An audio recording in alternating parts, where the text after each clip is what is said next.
Welcome back to the program. It's still the conversation here on Lagos Television. Before the break, we did tell you that today we will be having an awareness on PCOS.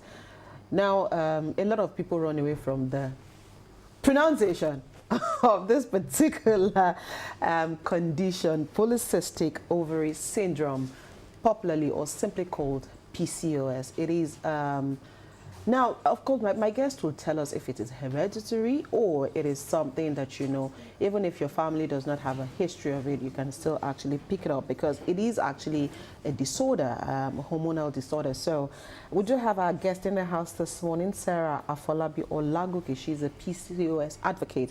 Sarah, good morning. Thank you for being here on the program today. Good morning. Thank you for having me. Don't worry, speak yours. Because I know that, you know, when you came in, somebody said, I liked your voice. And you said, oh, that's where PCOS has left me. So you will definitely, you know, talk about that. But then PCOS, for you, what exactly is this? Yes, you're not a doctor, but you've lived with this condition and you're also raising awareness on this particular condition, so you're familiar with this condition one way or the other. So break it down. What is PCOS? Okay, so PCOS is Polycystic Ovary Syndrome, and it's an hormonal imbalance whereby the body, that's the female body, produces more of male hormones, and they are called the estrogen. And it comes with symptoms like facial hair, body hair, voice change, and even the female hairline that we usually have as a female decline. Then it comes with the like a male on, also irregular periods or no periods at all. Also ovulation issue. And you know this, without this too, that's periods, ovulation, conception cannot take place. So it also leads to infertility, miscarriage. So I really had my fair share from like a lot, yes, even failed IVFs as well. Failed IVF. So, and so many. I mean, it's established that it is a hormonal disorder. Yes. But then a lot of people do not pick this early enough. And I think that's one of the major reasons why this awareness will be very important. So what's your advice? At what age should you begin to know your body, especially as a girl or as a woman, so that you are sure whether or not you're menstruating properly, you're sure whether or not you know, your days are normal, or so if you're advising, at what age should you start taking cognizance of these things? Okay, so what I say most times on this is the moment a girl child starts her periods, then the education, proper education on the female reproductive system needs to come alive immediately. Right. Down to periods education, proper hygiene, down to lifestyle, dieting, everything. Immediately the blood comes, the girl child needs to be equipped with that proper education, because the female body is so funny that any slant misstep can lead to something that you wouldn't even know. That is if it is not hereditary. Okay. Like mine, the PCOS is not hereditary because, in fact, I was surprised when the whole thing started. Then I was diagnosed with it, and I was like, what's that? PCOS, how? And it started because I started missing my periods. Then at a point, no periods. How old were you, if you could remember? How old were you when 26. You noticed? 26. I think 26. About 26. Yes, 26. So it started with that. At first, everybody were, because 27, yes, I got married at 27. Okay. So people were really happy that, oh, you got married a few months ago and you're pregnant, you're looking pregnant. And I'm like, I am not pregnant. Okay. The whole body changes, and I was like, I am not pregnant. It's not possible that something is growing in me. No, you don't know. And I won't know. Okay. Right. Then, even so, I went for, what's it called? Pregnancy test, the blood one. One said pregnancy is there. Another, then I was confused. But I had to go on a trip. So there, when I got to South Africa, I told my husband that, can I meet with a doctor. I want to see a gynecologist. I want to see what is going on. It's been 5 months and I'm not menstruating.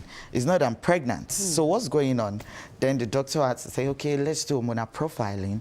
So once you see that the period is missing, or maybe it starts to dance, I call it dance, like that's irregular, you should just speak to a doctor. Right.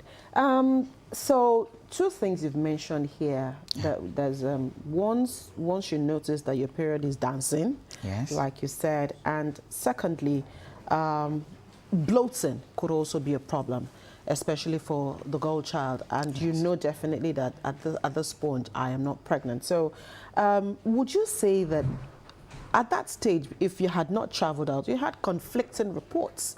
One said you were pregnant, the other one said you were not pregnant. So is this also a problem? Is this a factor that could also make someone misdiagnose this particular disease? Yes, I was, Even over there, I was, to the point that not all doctors, you know, we have their strengths and their specialty. So if you want to meet with a doctor concerning this condition, you should go to the physicians that are more focused on women's health than gynecologists. That way, they would be able to know what's next when they carry out their test or they ask questions, because now it's now becoming something that we have like 5 out of 10 women are having these conditions. So you speaking with people in this field, they already know what to say or what to recommend for you. So that's it. Right. Some have also said the ovarian cyst is also one of the symptoms that may also come with PCOS. Did you experience that? Yes, PCOS itself, the polycystic, one cyst. So when we call it poly, it's multiple. So that is it. So that's usually there would be a cyst. Then it would just be multiple around, and so depending on how much the quantity is. So for the weight gain, some have also said in their own cases it was weight loss, not weight gain for them. So that's a possibility as well. Yes. I have one of them like that. She's not like, she's very slim, and then the whole, like the very first time she came to me, I was like, wow. So I had to link her up, and then the, you know, the doctors, they did their thing. They did their thing, right? So do we know the causes of PCOS or risk factors that may predispose one to coming down with this condition? One of it is painful menstruation. You know, the problem a whole lot is associated with cramps. So that's one, that's excessive, that some had to go on drips when they're menstruating.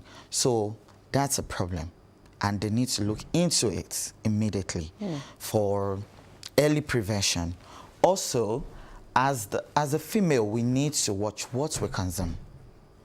Because there's still scientists are all having this discussion, and in fact it's even conflicting.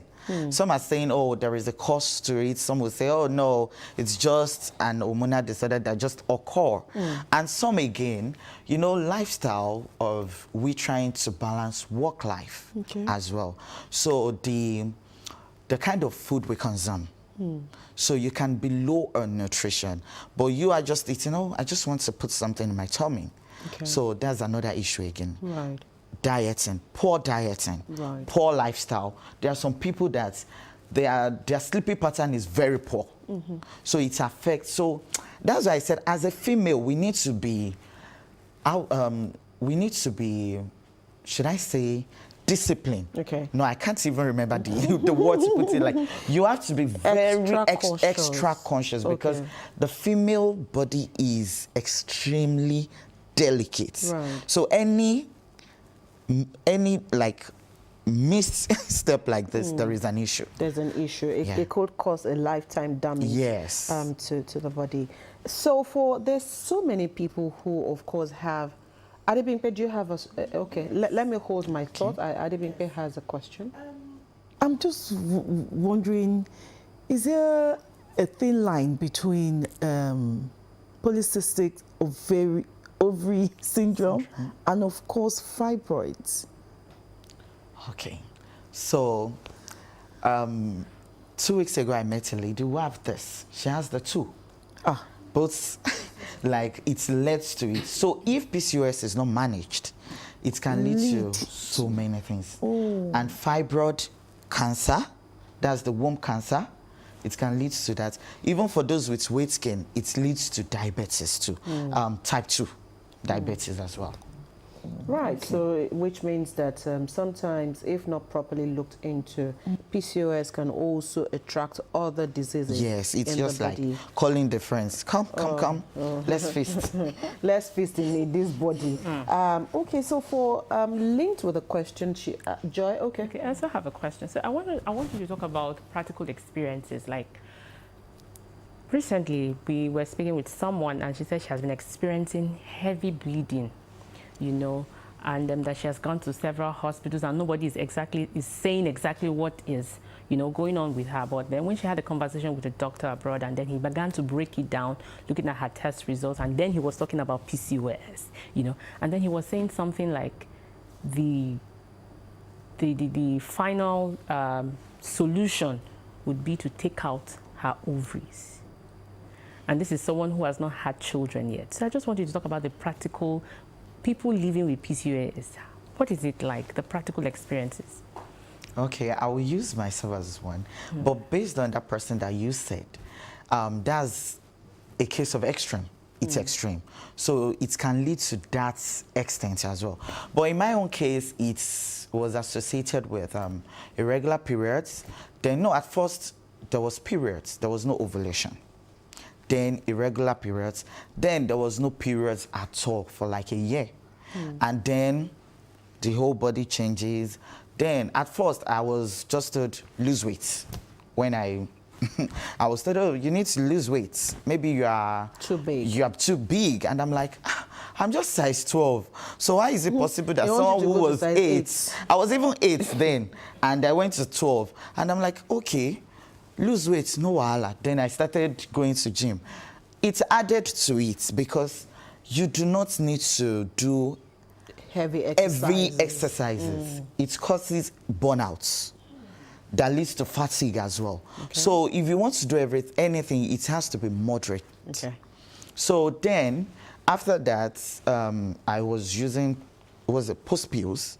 Then it led to my uterus to start enlarging again. That was another issue. Then I was like, okay, I'm done. Then we now had to go on research. Myself, my mom, my mother-in-law, we all went, like everybody, it was just as if we had to, my mom was like, okay, maybe if I go to the north, I will see my people there because she's a northerner. So maybe my people, and my mother-in-law was like, okay, I'm a retired nurse. Let me just call my colleagues. You know, go good now. Oh yeah, let's do all these things together. Then I started speaking with dietitians abroad who have PCOS specialized, even nutritionists. Then that was where the breakthrough started coming. Then with few guidelines from doctors as well. So it's all like my case was so, PCOS is terrible. That's just what I would say. Okay, so failed IVF, from a whole what lot. Joy said, that situation probably was the extreme, and maybe of course it was not early detected, and this is where the importance of early detection would come in, and so it's important that early diagnosis and intervention can help manage the situation. But again, let's talk about misdiagnosis, because it's something that a lot of people are also dealing with, where you will seek several medical care and no one is able to pick early enough that this is PCOS. Has there been an improvement in this over the time that you've been advocating on this issue? Yes, I would say there's an improvement now. At least more doctors are now addressing it, and they're really working on it.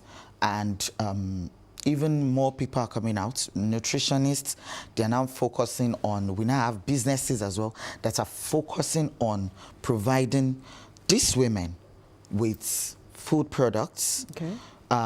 We have nutritionists that are there to guide you through. Okay. We have doctors. In fact, there are a whole lot online now that they are all speaking out. Okay. So now it's getting better to when I just started When with you it. started the Yes, journey. the journey. Right. So again, treatment options. So many treatment options could also be available to treat PCOS. Would you like to take us through some of the treatment options?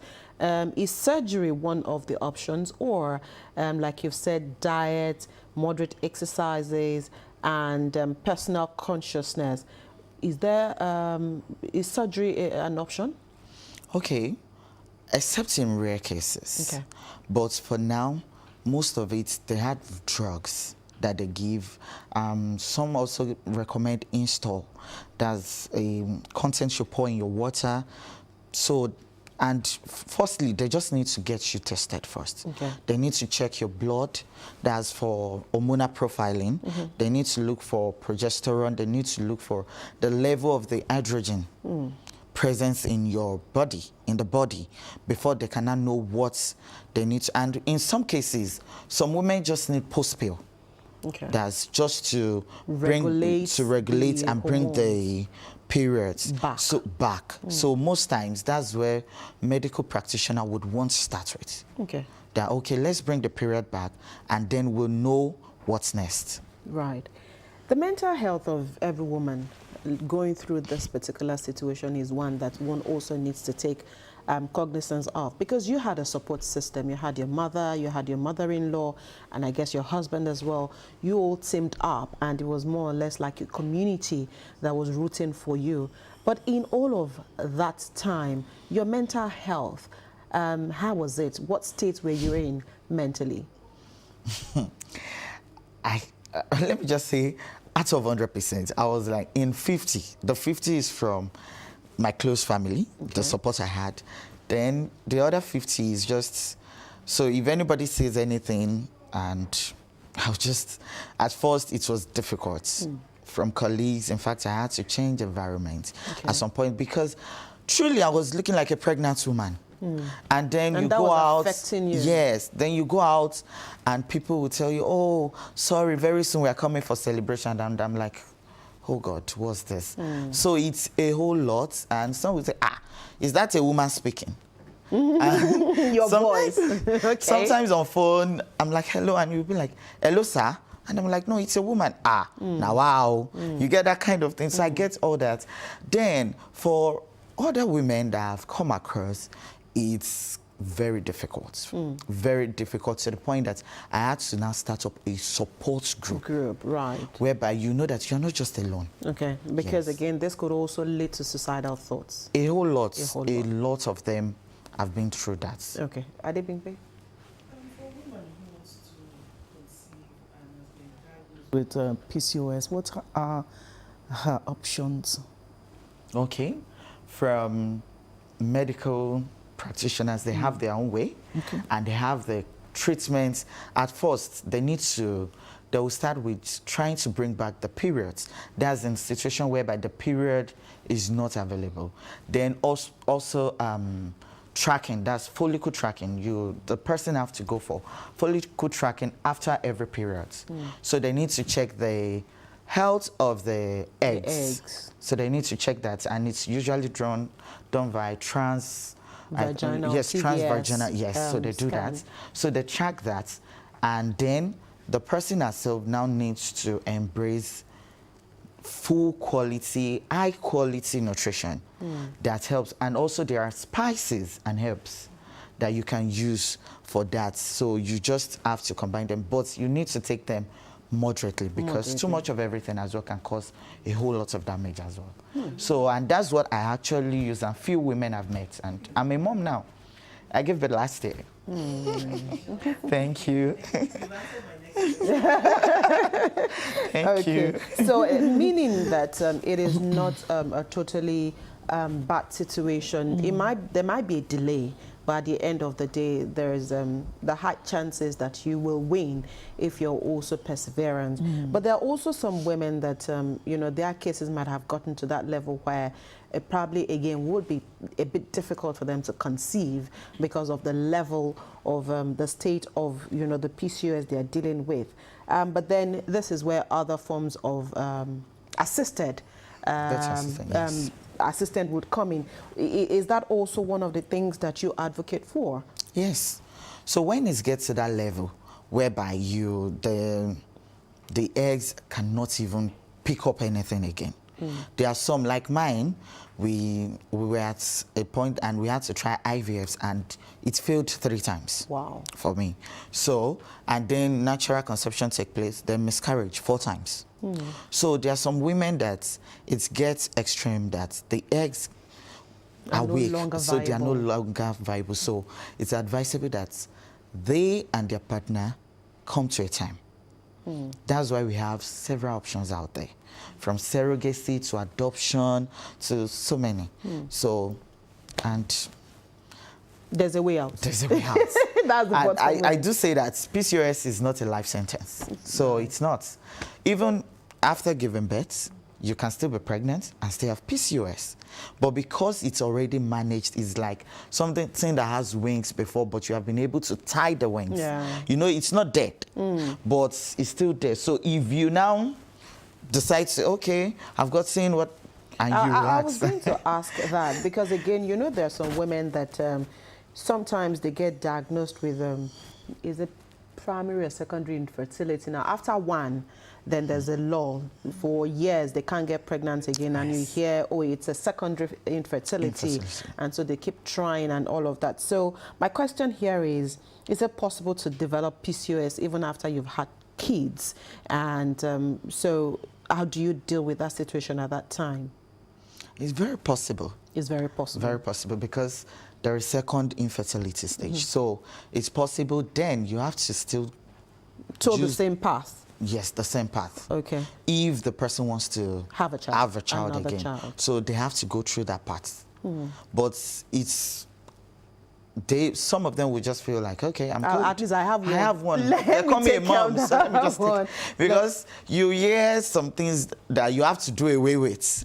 And then you'll be like, is this what it's not like you're living on medication. You're not living on medication. Right. It's just that you have to be so committed with it that you have to be, and then you get name calling from people. Oh, NAFDAC, prim and proper. All this because of your choice of food or lifestyle like that generally. So Again, in that vein, I know you talked about it in passing earlier on, and that is stigmatization when it comes to women dealing with this situation.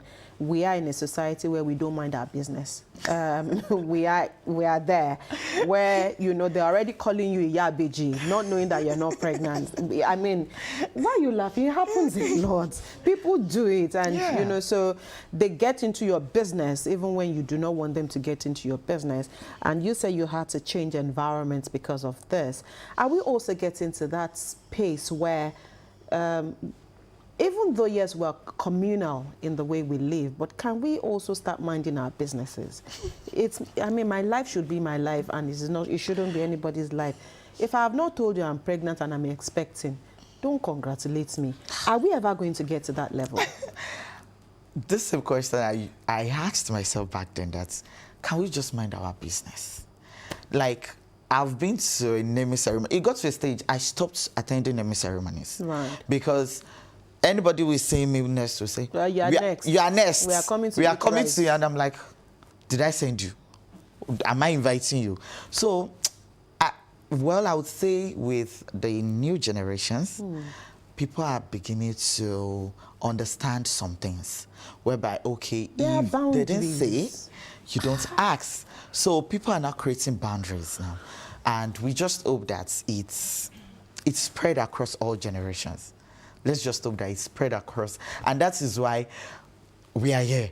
The awareness, and that's why globally we had to come up with this awareness. I'm picking September so that when more people hear about it, Joy, what and they is see it people with like that, people they might picking businesses. September as awareness month?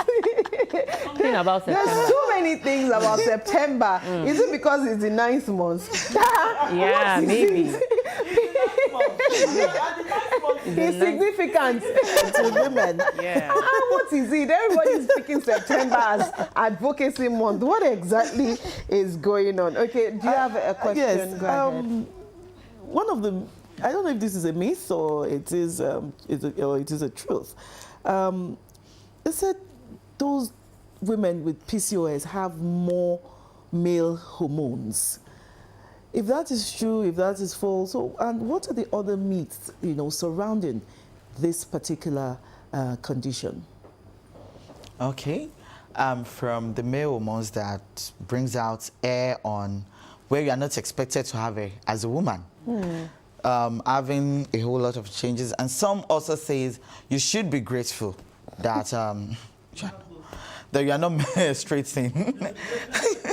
Some will even tell you, oh, you are not wasting money on pads. So those comes with, those are few things that comes with PCOS. Right. Like, oh, you should be thankful. At least you're not menstruating. Spending money You're not spending money on periods. Yes. And also, some people would say, oh, you should be grateful that, having children is stressful. So you should be grateful that your home is tidy. Your home is tidy, If you come to my house now, I'm so stressed, I'm stressed out, I've not slept for days. So, be thankful, Jare. So, yeah, I'm sure. Okay, Joy. So my question is, like the story that I talked about is an extreme case, and yes. they are kind of faced between, because the doctor said he's more concerned about her life, and as a woman, especially in African society, you must have children. What is a woman without children, And so it's now between, do I want to stay alive or do I want to have children? And it was like, even if you have the children now, you might not be there to take care of them. So what advice do you have for women who are living with this condition, who are faced between saving their lives and having the desire of children? Let me look at the camera. My sister, save your life. We have multiple options of becoming a mom now. And our community, as Nigerian and Africans, we are getting to that stage already, whereby people are now considering, what's it called? Adoption. Other assisted and other means. assistance. So please, your life is more important. So pick your life over that. If it gets to that level, please let them do their job. Then, after that, we cannot face the next on becoming moms. Yeah. Are there other challenges that you haven't mentioned this morning that people with PCOS also deal with? Some usually have mood swing. Okay. And then some are always tired. Then you just say, oh, she's lazy. And she will tell you, I'm not lazy. And then some have eating disorder. So they have eating disorder that you wonder, why are you eating this way? And then it also comes with high blood pressure. Some people have high blood pressure and also low blood pressure. That if conception takes place for those who want to get pregnant, they need to be monitored properly. In my own case, it came with high blood pressure. Okay. So there was no protein in urine, but high blood pressure, and I was properly monitored. I was, in fact, it got to a stage I had to stop going to work. You were completely in fact, rest. they took my phone. They had to take my phone because no matter what we do, the thing is just jumping. So it comes with, and then I had to ask, and the doctor said, excuse me, it's, bless you, it comes with the condition. The condition. Yes. But then are there long-term risks associated with PCOS even after giving birth, or does it get better as one ages? Yes, it gets better. Someone like me now, because I've been able to manage it, mine was not even, I didn't even let it get to that point whereby I've seen so many people, women with beards. Yes, so it's that's extreme for them. So, but once the management and treatment starts, it keeps the whole symptoms keeps dropping. So it gets better by that. It gets better by the age. Yes. Okay. Of course, I don't know if ladies, if you still have any other question before I ask her this particular one. It can also be financially challenging. I'd like for you to please talk about that, because again, some women will say, you know, getting the drugs, managing all of the things you've talked about is financially draining. And of course, being able to afford other means of assisted reproductive ways of having a child can also be very tedious. Financially, how tedious can managing PCOS be? Financially, it is very tedious because you have to do series of tests for medical practitioners to be sure that this is what is actually going on. And the tests are not cheap. Right. So now, so many bodies are now clamoring for partnership with governments so that they can intervene on maybe offering subsidized services for these women. And then in cases whereby the help is not there, the intervention is not there, that's why we preach you going, you becoming dedicated to your own life. So you have to know, even with what we have in our kitchen, the spices we have in our kitchen, the food we have in our, what's it called, in our stores, can also work, and you just have to work on it with portion and the way you consume them. So you have to be heavy on vegetables, and you have to make sure that the fruit you're taking are not the ones that are very sweet. There are some fruits that you can actually take with them, and if you cannot afford cashew nuts, in fact, don't let me say cashew nuts, let's say almond nuts and other nuts. Cashew nuts is there, granite is there. Granite is there. Is there. So you just have to, you're the one that now have to pick what you around you for you to just improve your nutrition. Okay. Adebimpe? Back a bit. In a case where PCOS is hereditary, is there any means of managing it in order not to allow it, to continue in your generation? Like you have daughters and then you're trying to avoid it because you know it is hereditary. How can you do that? For now, there's no scientific, should I say, answer to that. But we believe that with the way we are now on the management of it, there is high tendency of it reducing or not even transferring to the generations coming. So that's what we are just on right now. Okay. Yes. Right, so this is an awareness program just to create more awareness on PCOS. But then what would be your advice to, because information is not at our fingertips, we also can go online and check more about this thing. So what would be your advice to young ladies who for some reason might be living with this condition and do not have a proper diagnosis of this condition? What I would say is, do not wait for the 3rd month. 1st month, your period is not here. 2nd is not here. Please do not wait for the 3rd month. Okay. If you are still if they are with their parents, they should speak to their mom. If African moms, some of them can be the African moms they want to be. They can be dramatic. They can be so dramatic. I remember the very first time before I got married that I told my mom, "Mom, I think I did not menstruate." "Ah, you are pregnant." We went to 4 clinics that day. Like my veins were so swollen with puncturing the needles. "Ah, you are pregnant." So if they want to take you to labs, just follow them. Let them get their answers that they need. You just speak with the person there and say, "You heard something about PCOS. Can the person educate you?" Definitely. If the person can't, I'm sure he or she will punch you to how you can get information. Then you now have to go online. Like before I recruited my mom to join my mother-in-law back then, I did a whole lot of job. She's a teacher, so you know she's educated. But I know the kind of job. In fact, it got to a point we have to speak to our husband, my dad did that. This is what, it's not like Ogundile, because she started, you know, casting and biting and... have called pastors, have called this.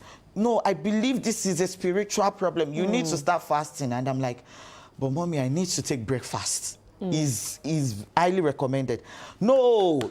So, you know, that's another thing that we would deal with in the situation. We attach everything to religion, spiritual attacks, all other things. And so maybe you, of course, you've done well by dispelling that. So there's a need to actually seek medical intervention, so that, of course, your problems can be half solved, if not totally solved. Yes. All right. Are you done? Can we wrap it up? You didn't even mention your husband, you know, and the support.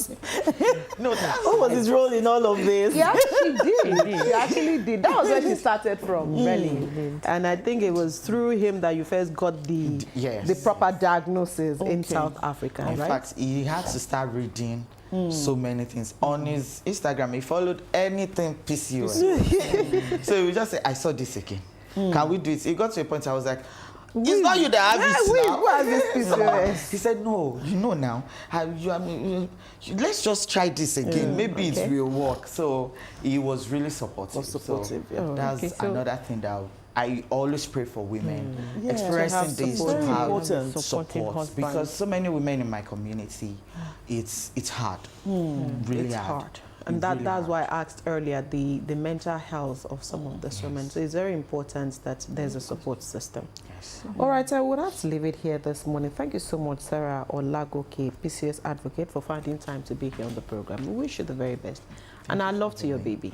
Thank you. Thank you very much. That's the time. That's all time will permit us to take on the conversation this morning. We took a quick break. We'll return. The program continues.